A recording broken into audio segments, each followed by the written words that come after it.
When I read this Bible, I read about a God who is going to make all things new.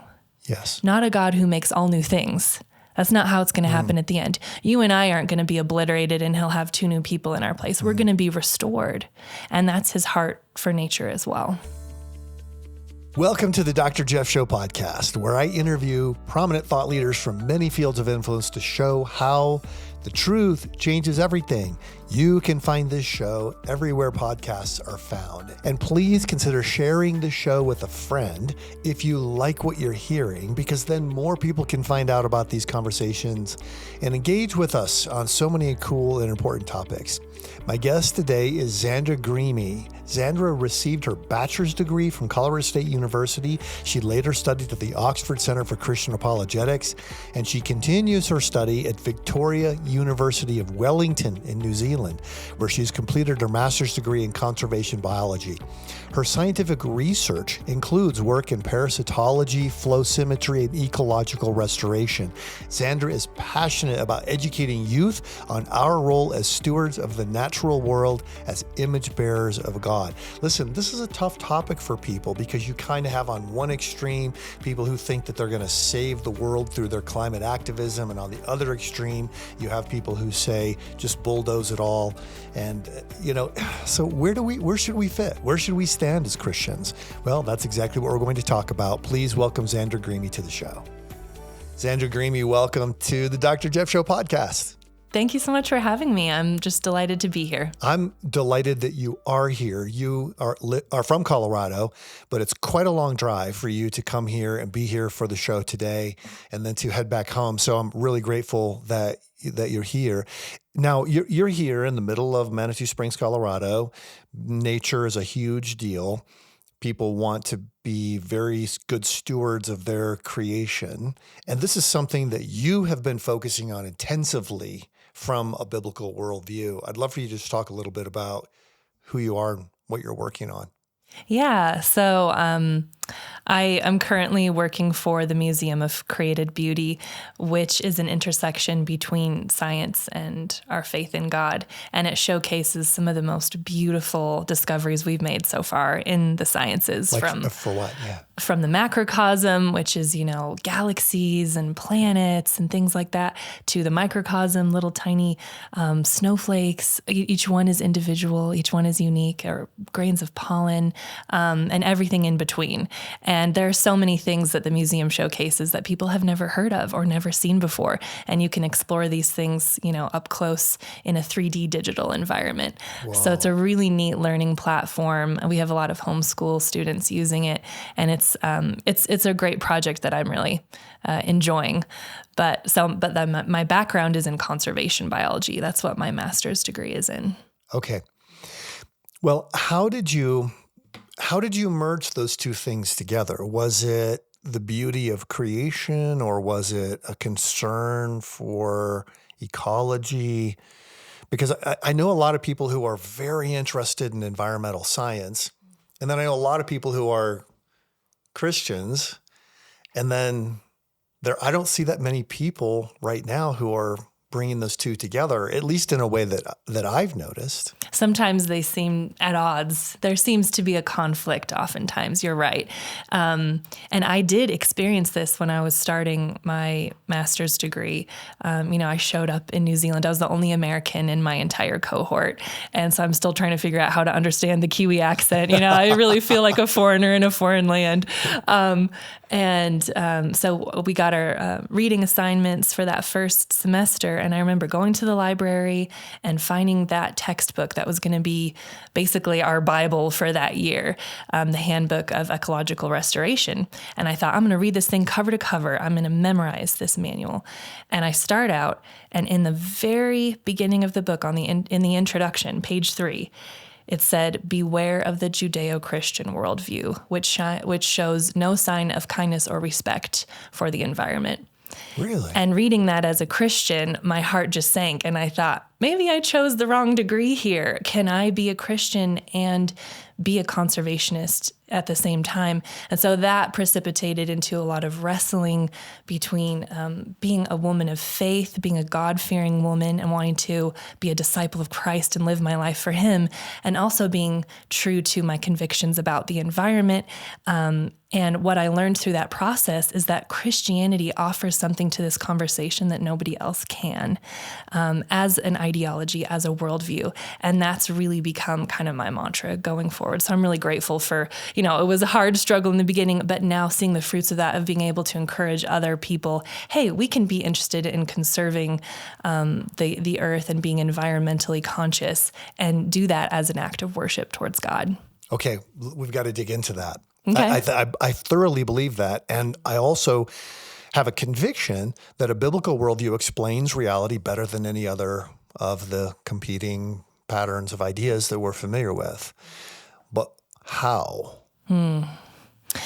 Well, there's an old saying that what you win them with is what you win them to. Mm-hmm.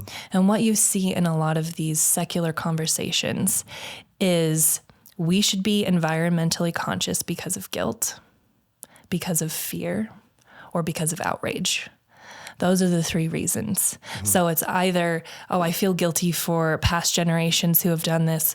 I feel ashamed, and it's almost a form of atonement. Going green is almost a form of atonement, but you're doing that. You're feeling guilty and shame as you're doing that, because what you win them with is what you win them to. That's why a lot of the rhetoric is very angry. You can tell that person was won to the argument by anger, and now their outworking of it is an angry outworking. Christianity is completely different, because Christianity offers love as the motivation. We love creation because it's intrinsically valuable, because God made it. In Genesis, he said, it's good. He made these beautiful things. He stepped back and said, this is good. This is valuable. He made a value statement. And so we can come to it and come to this idea of environmentalism from a place of love and worship and respect, which is, its outworking will be one of love. We get to feel love while we're doing it versus shame or anger or whatever. And that's a lot more sustainable as well. Not only is it the right way, but it's more sustainable in the long term. There's so much in what you just said. I'm thinking through the environmental rhetoric that I often hear. And it just called to mind a study that I saw about 3 weeks ago of sixth graders. More than 50% of them said they believe the world is going to end during their lifetime because of climate change. That's a statement that's been made so often. They have been won through fear. But these are sixth graders. I can't imagine the abuse that people are putting on them to cause them at sixth grade to be so discouraged about the prospects of even their own lives mattering. Who would do that to a kid? What you're describing is a phenomenon that now has a name, and it's called eco-anxiety. Okay. Eco-anxiety is plaguing people from very, very young ages. And while it's true that the youth will be the changers of this world, I do believe that. Again, what you win them with is what you win them to. And we have to be really careful about not only the rhetoric that we're giving to these young people, but also the information. And a lot of the information, like the examples that you've just described, are completely false and unmerited scientifically. So who would do this? I think it's people who are concerned, and there's a reason to be concerned. We absolutely need to change our behaviors right now. What we're doing to the environment is awful and terrible, but we can be honest about scientifically what's happening and what we can change today. There are so many practical ways that you and I and everybody can change things to have better creation care and worship God through how we use our materials, how we use our waste, whatever. We don't have to go out and completely change the globe, which is what these young people are basically being told. It's up to you to completely reverse generations of environmental disaster. And if you don't, our entire human race is going to go extinct. That kind of pressure on a young person is, I think, incredibly grievous. And I think we need to move back from that rhetoric and say, what's actually happening in the environment and what are the practical steps that you and I can take? And it's actually a joyful thing. Again, it's actually a hopeful thing and a loving thing. It doesn't have to be fear-mongering or guilt-tripping or anything like that. Yeah, I think there are a lot of people that suspect that the environment, in the past, maybe in the Middle Ages, people would use religion as their excuse for having a war that they want to have anyway. Mm-hmm. And I wonder if there are people who worship the environment in such a way that it's like their new religion, and it is their means of gaining the kind of control to end up with the sort of global governance that they want or whatever controls that they want to have, entirely aside from their religious views. Mm-hmm. I don't think I'm the only one wondering this. Mm-hmm. If it's sort of like climate change becomes the excuse to do this, as opposed to the reason for why we should make changes. And I just wonder, I guess I'm just sort of a Gen X, maybe a little cynical, suspicious about people's motives. But that's one thing that really bothers me. Now, one thing that you mentioned is that from a Christian perspective, you can have an honest sense of creation care. You're not doing it to try to control people. You're not doing it because you have this apocalyptic vision of the human race coming to an end.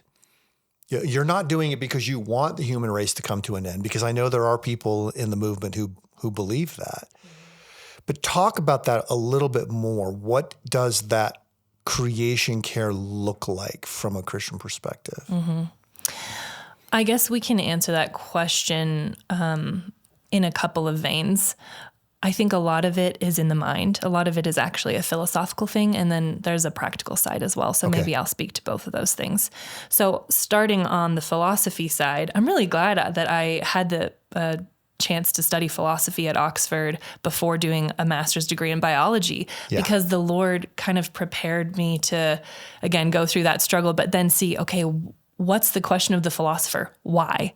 Why are you saying that? Why is this way? And so when we ask the why question, why should we protect the environment? The difference between Christianity and the other rhetorics that are out there is that Christianity views the world as inherently valuable. Inherent sounds like the word inherit, right? Mm-hmm. So it's given value by God. That value never changes. It can never be taken away. Yeah. A lot of the secular worldview towards environmental says we're viewing the world instrumentally. What can we get from the environment? That's why a lot of the rhetoric is about self-preservation, right? We have to protect this so that we will still have food, we will still have shelter, we will be okay, we will survive. That's instrumental value. And you get that blasted at you at the end of every single nature documentary you're going to watch. You hear that philosophically, but those are completely different viewpoints. Instrumental versus inherent. Exactly. Exactly. And outside of the Christian worldview, I don't know how you can view nature as intrinsically valuable, inherently valuable in and of itself, because you have to get that from an external source, that source being God. So that's the philosophical kind of difference between those two. And then the practical way that we can approach this as Christians, I use the acronym HOW. Mm-hmm. Habitat, outlook, waste. Okay.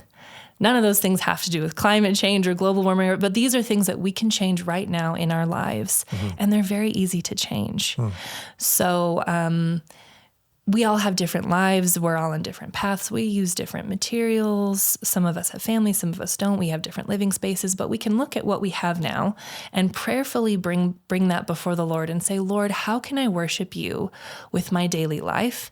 How can I worship you through my work habits, my eating habits, etc.? So that's that outlook of the how, the O, is kind of what I described to you before, that we're doing this out of a place of love, not out of a place of fear or anger or guilt. There's a lot of power in that. Mother Teresa said, we can't all do huge actions, but we can all do small actions with great love. And the beautiful thing about what I believe is the truth is that those great acts of love have eternal ripple effects. And that is not just when I'm loving a person, but when I'm loving God's creation, I'm actually loving him in both cases. Wow. So that's Great. the outlook part, right? And then habitat might look like riding your bike to work instead of taking the car now and then, or your food habits. Am I eating a diet that's using a ton of land? Am I eating beef 3 times a day? We don't actually have to eat beef 3 times a day. It's actually probably not good for us physically to eat beef 3 times a day because it takes so much land. But we can talk more about that. And then waste, that for me is the biggest thing. Okay. Waste is the biggest thing. As Americans, and I don't know if you've lived in foreign countries before and seen how they do their waste. I've traveled a lot to other countries, but I'm You've probably very noticed curious. the difference, Yeah. right? We're doing things in a way, we need to change how we're dealing with our waste. 5% of the global population lives here in America, which is a huge amount, but 25% of the waste is generated by Americans. How is that happening? How is that possible? It's because we waste 7 pounds of garbage a day, and each of us will leave behind 102 tons of garbage. And because we're living in a country that doesn't burn its garbage for energy, we bury all of it. So now there's leachate and methane and things going into our soils, which is terrible. And that's why 92% of us have toxic plastics in our urine right now. Wow. That's a lot of us. 92% is a very high amount. And those aren't fatal amounts, but they will increase as we continue to do these practices. So again, not saying that it's about self-preservation, but to say for the environment as a whole, I think we could do better. And I think as Christians living in this country, we have an amazing opportunity to look different from the culture around us and do things differently and worship the Lord through how we manage our waste. So this could be true whether you're living in a small rural community or whether you're living on the 9th floor of an apartment building in a city someplace. You can adopt this sense of thinking about my habitat, thinking about my outlook, thinking about whether my daily consumption habits are wasteful. In other words, you don't have to live in Manitou Springs, Colorado, next to Pike National Forest to be a person who lives the way you're describing. You can be anybody, anywhere. Anybody, anywhere can take practices now to change that. And when my husband and I were thinking about how we could change some of our practices, we thought about what are we using, what are our habits, and we bought a smaller trash can. Because of Parkinson's law, you tend to waste less if you have a smaller waste bin. That's very easy. You also waste less food if you tend to eat some of the same things. So we started having a more simple diet, not eating out as much, not, trying new things because you tend to waste more. I know variety is the spice of life, but we waste so much food. 15% of food that comes through an American household goes into the bin before it goes bad. Wow. It's perfectly good food that could end hunger for millions.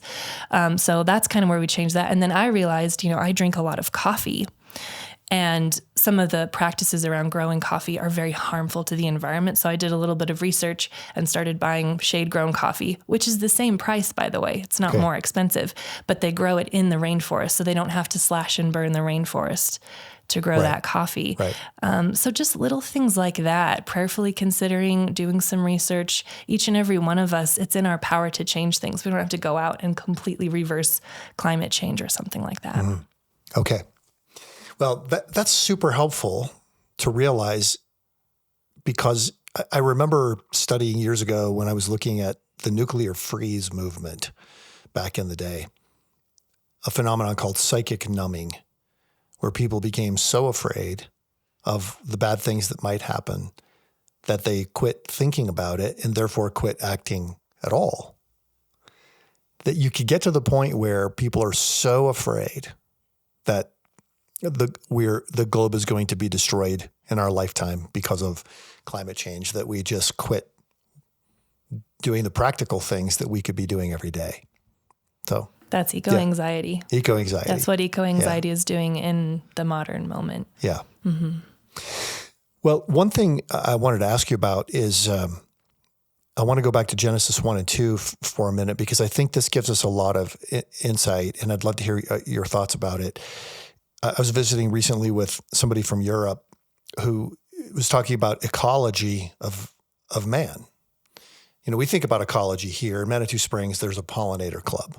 We grow a lot of all the plants that we grow at Summit. We grow because bees like them, because then we're helping. I don't think we have a bee problem here. I mean, our bees are very happy and we have a lot of them, but it's part of just knowing that the bees are central to the ecosystem. We understand a lot about the ecosystem related to bees and pollination. But what is the ecology of man? What's the ecology of humanity? That's something that almost nobody thinks about or talks about. And I'm curious what insights you've gotten as you read from Scripture, especially Genesis chapter 1 and 2, that can help us understand how we were made to interact with our creation. Yeah. That's a beautiful question. Thank you for that. It's something that I've thought about a lot. And the reason this question is difficult to answer is that we as human beings are what Ken Boa calls amphibious creatures. We are physical. We have physical bodies. We are animals. We eat food. We defecate. We're just like animals, right? We sleep, whatever. But we're also spiritual. We're spiritual beings. So there's this amphibious nature to us, similar to, you know, a frog and tadpole, like water, but also land can go back and forth. So we're kind of in this dance as beings, aren't we, between the physical and the spiritual. And that's not by accident. That was God's design. And we see this very clearly in Genesis, that he put us on this planet. He put us in the garden to be stewards, to be caretakers. And I often wonder, you know how it says in Genesis that God walked in the cool of the day, you know, with Adam through the garden and they spoke together. I often wonder, what were they speaking about? And I wonder if God was teaching Adam about the plants and how to care for it, you know, how to fulfill his charge as man, as humanity, to multiply and fill the earth, right? And we can talk more about that because some people think it's wrong to have babies or whatever, to multiply and fill the earth, but to be the earth's caretaker, the earth's steward. I think that is a beautiful picture. So people will read that in Genesis that says, you know, take dominion over the earth, have dominion over the earth. Remember that text that I mentioned to you at the beginning of this interview that said, beware the Judeo-Christian worldview that has no respect. Right. Quoted that very verse in that paragraph. Okay. That was the reason, the dominion. So dominion, the way that textbook was interpreting it is take a bulldozer to it, kind of. Do whatever you want with it. Yeah. It's a free-for-all. And sadly, Dr. Jeff, I meet a lot of Christians who have the same view. I meet a lot of Christians who say, oh, you poor thing, you chose the wrong field. You went into conservation. Haven't you read the Bible? Don't you know that it's all going to burn anyway? This is all going to burn up and it's all going to go away. Well, I don't see that in the Bible anywhere. I see that in some old Christian hymns, you know, that maybe influenced people's viewpoints. But when I read this Bible, I read about a God who is going to make all things new. Yes. Not a God who makes all new things. That's not how it's going to happen at the end. You and I aren't going to be obliterated and he'll have 2 new people in our place. We're going to be restored. And that's his heart for nature as well. You know, we just were talking about Genesis chapter 2. I jumped ahead all the way to Revelation. I'm sorry. But that's perfect because you have your Genesis chapter. Again, I'm getting chills. The second chapter of the Bible, and you jumped right ahead to the second to last chapter of the Bible, Revelation 21. There'll be a new heavens and a new earth, for the previous things have passed away and the sea was no more. And then I heard a loud voice from the heavens. I'm skipping ahead a verse or 2. I heard a loud voice from the heavens. Look, God is making his dwelling with his people. He will be with them. They will be his people. And God himself will be with them and be their God. He will wipe away every tear from their eyes. Death, crying, and pain will be no more, for the previous things have passed away. And then the passage you mentioned, look, I am making everything new. I had never thought about it quite like you were describing, but there's this very clear sense in that passage, which actually comes from the book of Isaiah. So this wasn't brand new that John was bringing this into the picture. Mm-hmm. You have this very clear sense that at the end of all things, we're not going to God. God is coming to us to be with his people, to be our God, to be with us in this new heaven and this new earth. That's a huge theological shift from what most people think. Absolutely. I mean, coming back to the bridge between Genesis and Revelation, I see when I picture the biblical understanding of restoration, I see it as three trees. Mm-hmm. I see the tree of Genesis. Okay.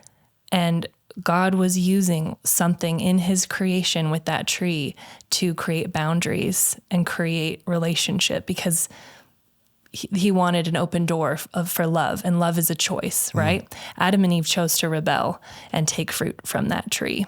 And that was the beginning of sin. And then the second tree I see is the tree that Jesus hung on to pay the price, to bring restoration to all four relationships that we see broken in Genesis 1 and 2.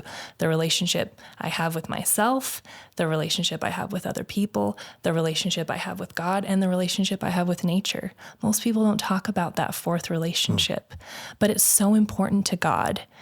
We see in the New Testament that creation is groaning.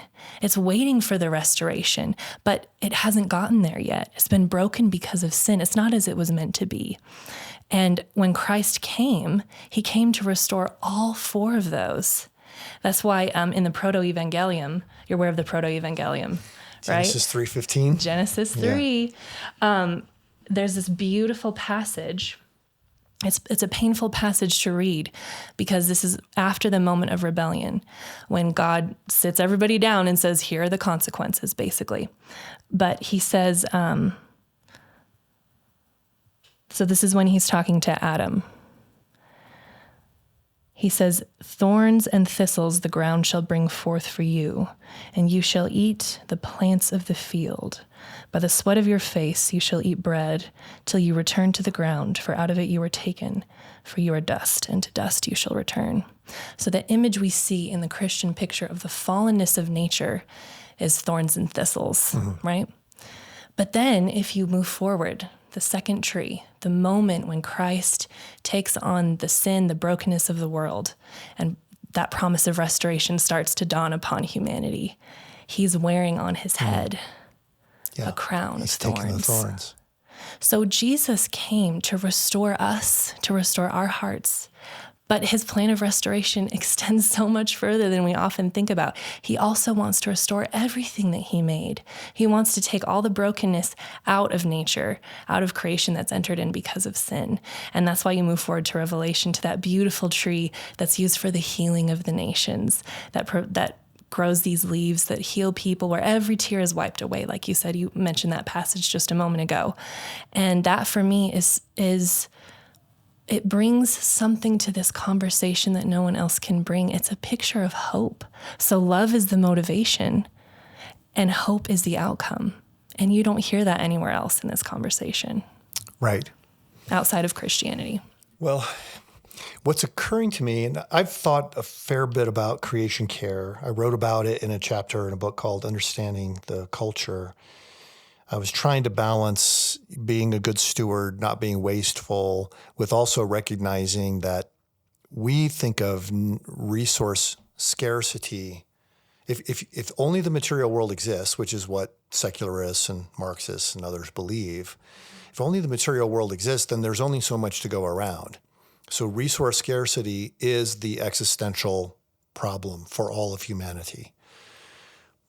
But if God made us in his image, then the existential problem for all of humanity is human ingenuity. How do we do that? How do we bear God's image in this creation, not whether the resources are limited?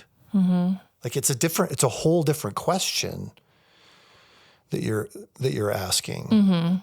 I think they are connected, but yeah, they are a different question. You're right to say that. So, and this might come back to that amphibious nature of humanity, right? Where I think a lot of our ingenuity is actually a spiritual thing, not just a mental thing. I agree. I think a lot of it is, we talk about inspiration.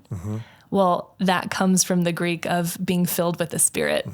So a lot of our inspiration that we have, I think, is a spiritual thing. So that human ingenuity, it, again, is a way of worshiping God. But there are certain levels of paucity in the resources of the earth. I don't listen to the rhetoric about stop having kids because there's not enough food to go around. There's plenty of food to go around. We waste about 40% of the food that we make on this planet, which I don't understand. We're making way more food than we need. And it's a shame that people are still going hungry, but that's a distribution problem, not a production problem. The earth produces way more food than we need. So if you're out there and you aren't having kids because you're worried, it's okay. Go ahead and have a family if you want to do that. I love that. But I hear students all the time say, I'm not going to have children. It would increase my carbon footprint. But you're saying... Opposite. Yeah. Opposite. We need more spirit-filled stewards who are here on this planet, who are doing God's work of reconciliation and restoration, because it's beginning now. Yes, it's promised in the future, but it began the moment that Jesus came. And the fact that we get to be a part of it is so exciting. So I want to have kids someday, Lord willing, because I can't wait to do this work with them of how can we do things? How can we worship God through this? And yes, we're after human hearts. Yes, we want people to come to faith. That's the primary thing. But also we can be out in the world cleaning up rivers. And there's a reason, Dr. Jeff, why our hearts swell when we see people out on a beach cleaning up all of the trash. It's because that pleases our Father so much. And we're made in his image. So as we are conformed to the mind of Christ, we start caring about what he cares about, seeing the world the way that he sees it. And he sees our world as beautiful and valuable and worth protecting. And those simple acts say something to other people about what their lives mean as well. Yeah, definitely. I love the thought that ingenuity is a spiritual concept. That really has got me thinking, because I'm thinking back to the different approaches to climate change that people talk about. One of them I thought was very clever. There were some climate change prizes, and they weren't prizes for people who expanded the rhetorical argument, right? They weren't for prizes for people who had a bigger website to get the word out more. They were prizes for things that were real world innovations that help actual people. Like I remember the winning individual was in India. The land wasn't being very productive, and so people would have to use hectares of land to just grow food for their own family. He found a way for them to build a greenhouse using materials that were much less expensive than typical greenhouse materials, 1/10 the cost, and then use a drip water system that used 95% less water and produced 7 times the crop yield. So this family now goes from subsistence at best to now having enough food for their own family and 6 other families. Now they're in the market. Now they actually get to participate on the positive side of having a means of provision for themselves and then for other people in their community. And that's considered to be a climate innovation, because if we get to the place where our land does produce less, here's a way that you can make it more productive. And why not go ahead and do this now?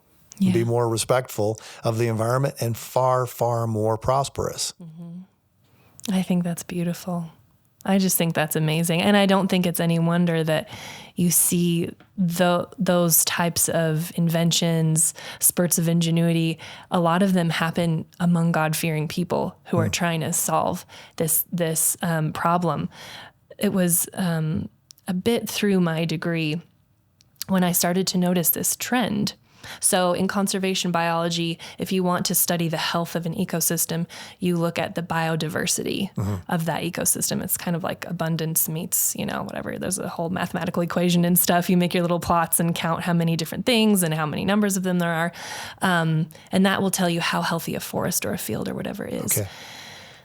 Historically, looking back through the annals of history, human history, where you see a people group who is involved in nature, who is treating nature respectfully, but they're working the land, they're farming, whatever, they're changing, modifying their environment, biodiversity increases. Wow.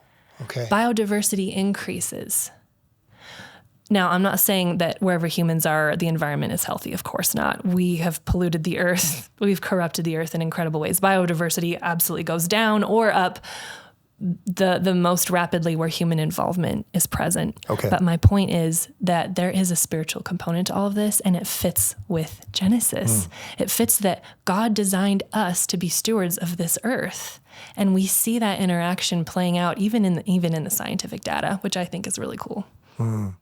Wow. A lot of the people who are watching, most of the people who are watching or listening to this show are in the United States. Let's talk about specific things that Americans can do. I mean, I noticed we have much cleaner water than we did when I was a kid. Oh, really? Yep, much cleaner. The air pollution is much less than when I was a kid. I remember driving to Denver, even when I was a graduate student, and just seeing a brown cloud over the city. So I feel like some of those things have changed. You asked about what I observe in other countries. Some of them, the air pollution is unreal. Just horrible. And they're polluted rivers and things like that. So some things I think are better, but we all have a sense that we could be more respectful and less wasteful. So what could we do? For me, I do think waste is the biggest thing. Okay. Just culturally here in America. So I would say, do you remember in the 70s, reduce, reuse, recycle? Everybody was saying that, reduce, reuse, recycle. It's in that order on purpose. You're not even supposed to recycle. We shouldn't even be recycling because that is the very last option. What you want to do is reduce the materials that you're using. Okay. So for example, let's say that I go to the grocery store to buy some groceries, but I don't have my cloth bag with me. So I have to use one of those plastic bags, which I don't want to, but you have to. That's okay. So you take your bag full of your groceries, but then you want to at least reuse that bag again and again and again. And then if it gets a hole in it or it gets torn or whatever, only then will you recycle it. Only then will you take it in. So one thing that we can do is just to use less materials. And then I think being conscious of our food waste is also really helpful. We just waste so much food in this country, and it's really hard when you think about people out there who don't have enough. Again, Parkinson's law is a great law to remember. The smaller the garbage receptacle, the less you're going to waste. It's really interesting, but it's true. Just try it. Just buy a smaller trash can and see what happens. It's really interesting. And then, buying in bulk is always good because so much of our waste comes from packaging. A lot of bulk stores, you have to drive a long way to get there. One way to remember this that my friend says is the 4 E's. So there's efficiency, economy, ethics, and environment. And how do our choices affect these 4 things? And that's something that we all have to wrestle with the Lord on. So if I want to be very efficient and very economical, I'm probably going to buy eggs from chickens who are in little cages because they're using less habitat and they're very efficient. But if I want to be ethical, I'm going to buy free-range eggs or even pasture-raised eggs, which might be a little more expensive, so they're less, economical, but more ethical. And I think we like to think in this society that if we can just figure it out, then it'll be fine. But oftentimes you'll find yourself on one side or another, and that's not the worst thing. The important thing is to be bringing our lifestyles before the Lord and asking him, Lord, what would you have me do with this? How can I be your good steward here? How can I love you through, habitat, outlook, and waste? So I wish I had, specific things for every person, but a lot of it is your particular lifestyle. And the Lord, I think, will help with that. And I think it honors him so much when we come to him and say, Lord, how can I change to worship you through this? Yeah. Well, some things are, really simple. Like at Summit, we encourage everybody to carry something where they can drink water. And we have our machines where you can put your water bottle in there. So you just cut down on plastic waste, which cuts down on expense quite a bit for running a program like ours. But it's so much better just to, everybody just get one of these, just buy it one time in your whole life. You can refill it over and over again. That's a fairly simple thing, but the idea of buying things in bulk, what you would end up doing is making more fresh food for yourselves rather than just buying stuff that comes out of a package. Yeah, oftentimes so. But even though that's more economical, that's less efficient. Because now you're the one making the bread. You're the one doing this and that and the other thing. So it is a balance. Okay. And that's just on the household level. I mean, I can talk to you about city level, government level, nation level. Okay. There are so many things as a country that we could be doing different, but that's not necessarily something that I have a voice to speak into. I personally think that we should start burning all of our trash for energy. And people don't like that idea because they're worried about the fumes or whatever, but there really aren't any fumes. The fumes from a garbage heap is way, way worse than the fumes from a plant that burns its rubbish. And if you look at places like Denmark, they're heating all of their homes and bringing energy to all of their homes just through their rubbish. Wow. Yeah, they burn their trash, and they have a few smokestacks around the country, but they're all beautiful. They're all like these beautiful art installations. Most of them are in the middle of parks, and you would never guess that they're there. There's no smell. There's no smoke. You would never guess that they're there. And in the 70s, we had people who proposed this. The first one was proposed, I think, at Puente Hills in California. The smokestack was going to be 3 times taller than the Statue of Liberty. And people said, we don't want that in our backyard. We think that will be ugly. So they shot it down. But now the rubbish heap that's there is 7 times taller. 7 times. 7 times taller. And the fumes are awful. So I think, if we could learn a way to do that, that would be great. And I have a lot of other ideas, but I know we are short on time. So. Well, how... Are you writing about these things in a way that people who are watching or listening to the show right now could access? Yeah, I've written several articles for publishers all over the world, New Zealand, Australia, the UK. I have an article, I think, that should be published actually through Summit on this topic. And it's more about the population question. Should we be worried that there are 8 billion people in the world? What does this mean for us? Should we have a, global one-child policy, which many people are saying we should have a global one-child policy. So I have been writing on these things. I don't have a book on this. I have a couple of books that will be coming out this year, but neither of them are on the environmental question. Okay. Yeah. Okay.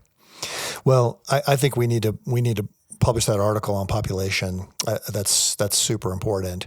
I cannot believe how many people think it's unethical to have children when in fact that's God's design for bringing the restoration and health to the planet. Exactly. But it's going to be, so anybody who's watching or listening, Xandra, your first name is spelled Xandra.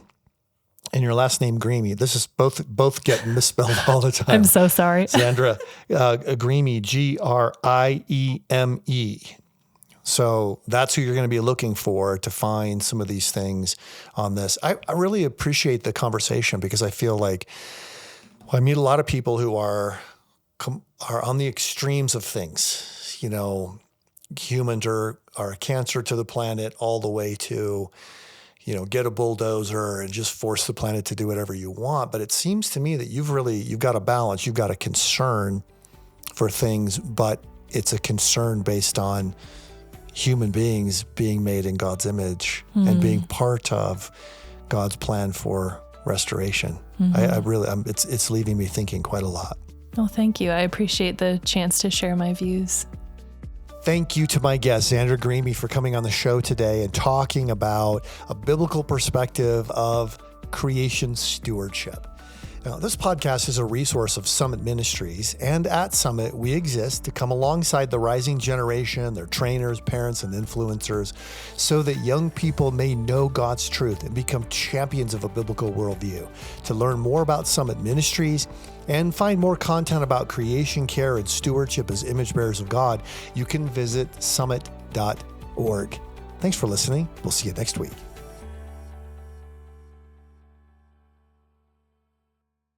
Thank you for listening to today's episode. The Dr. Jeff Show podcast is a resource of Summit Ministries. Summit equips and supports the rising generation to embrace God's truth and champion a biblical worldview.